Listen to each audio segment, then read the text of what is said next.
Hi everyone, welcome back to the FastCTO Dad Brunch mini-series. This is a mini-series about starting a company from idea to revenue. With as little money as possible and as quickly as possible. By now everybody knows what FastCTO is all about, but we are a network of CTOs that help build companies. Check us out at FastCTO.com.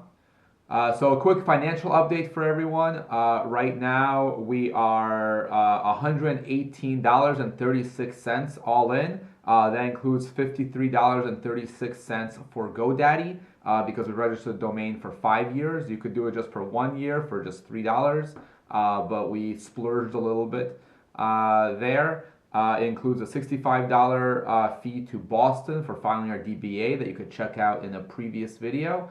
And it does not include all the coffee and tea that we drank for reasons that we're going to talk about in this video. So over the past couple of weeks, I've been working on the Dad Brunch website, which handles user registration, management, payment collection. If you want to get into the sort of nitty-gritty details, you can check out a future blog post on the FastCTO website. Or ask in the comments below, and we'll be happy to answer them. So why didn't we include our coffee purchases in our running total? The reason for that is because we didn't have a bank account, and without a bank account, we couldn't expense it.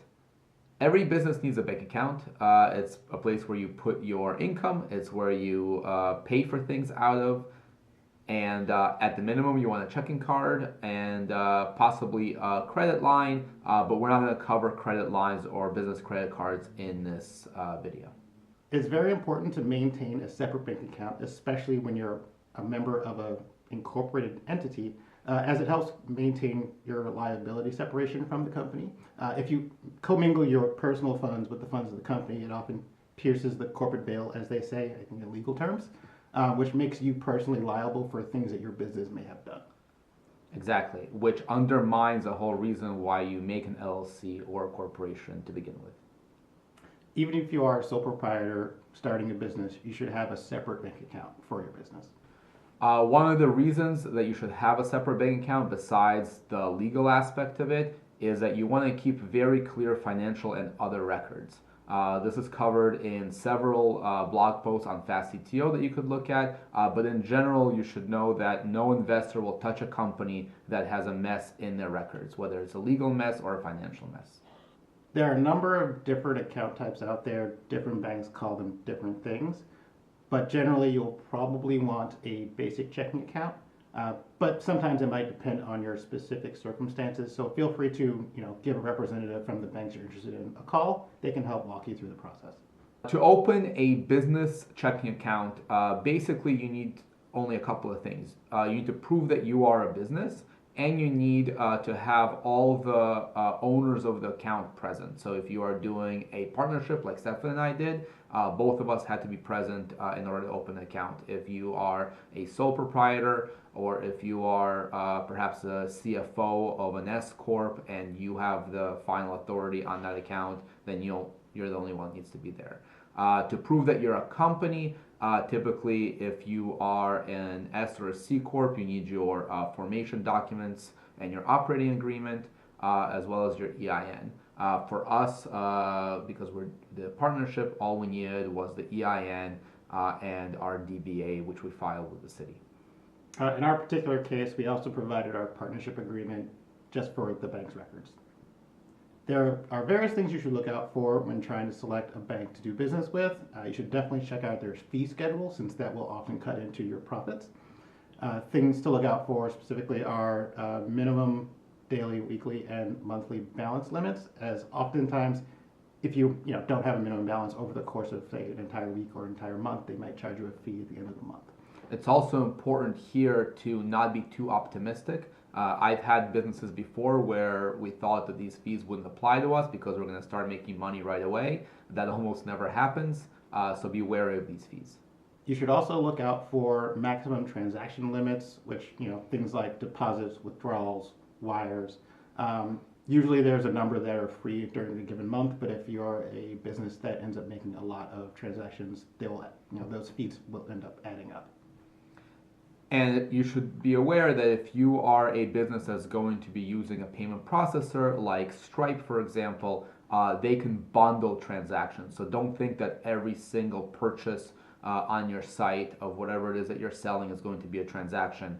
Typically, that's going to be aggregated by a processor like Stripe and clumped into a daily or a weekly transaction with your bank. If you see that your bank wants to charge a fee for things like an integration with QuickBooks or Stripe, you should typically turn and run the other way. It's 2019, and those fees are just simply unacceptable. Some banks might charge fees for other services, such as exporting your data to things like QuickBooks or other integrations. Another unacceptable fee is ATM fees. Now, this is a business account, so you're probably not going to be using an ATM very often, but still, these days, any bank that charges you ATM fees is a big red flag.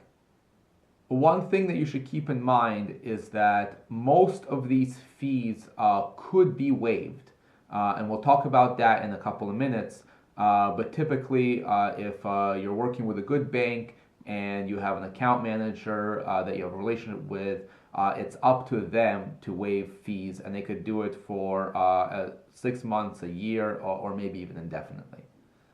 So for Dad Brunch, we looked at a number of different banks. We looked at Chase, Silicon Valley Bank, which is a common bank in the startup community, Eastern Bank, which is a bank that's local to Massachusetts, First Republic, and a few others.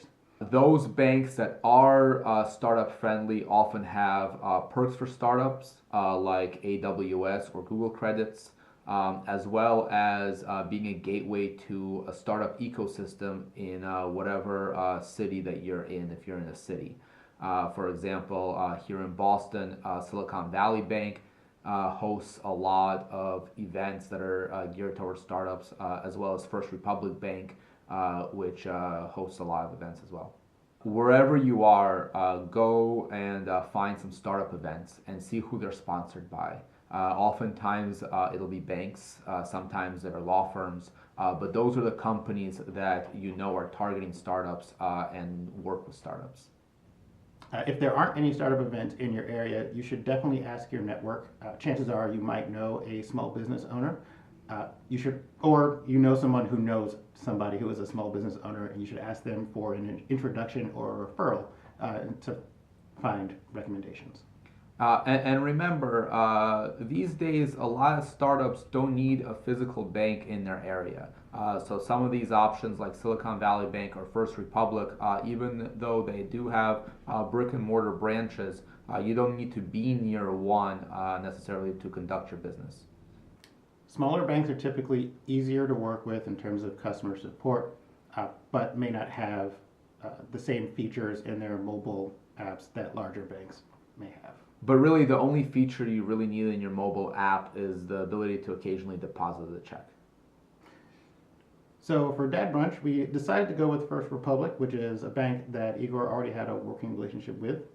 That's right. I've been banking with First Republic for a number of years. Their motto is, "It's a privilege to serve you," and you really do feel it. This video is not sponsored by them in any way, but we are very happy customers. And First Republic, on the topic of fees, waived all fees for us and dropped our minimum opening balance to just $200 from their traditional minimum balance. So I guess actually we need to add $200 to our running total, even though it's technically still our money. You should be aware that opening an account is very quick, but to actually get everything that you need, your checking account, your checks, and all this other stuff, could take up to 2 weeks. So make sure you open an account early on in your formation. That way you are not piercing the corporate veil that Stefan mentioned. You're not using your personal credit cards too much. And you could switch over to your company account as soon as you can.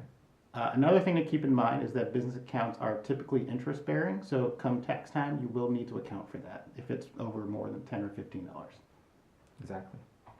So that's about it for checking accounts. If you have any questions, please leave a comment wherever you're seeing this video, or go over to FastCTO.com and ask us there. That's about it. Yep, thanks for watching. Yes. Till next time. Yeah. We're gonna talk. Too much else. Just say you've been working on. Near future. Yeah. Okay. Hold on. Always cut the dead space, right? Okay. My lips were just surprisingly dry all of a sudden. It's just one sentence. I know. Don't be simple, but picking the rightly.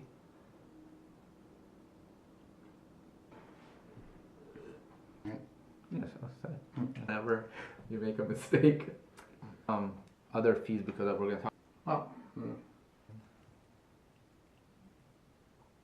won't last long. Oh, what? I don't know. Sound good? All right.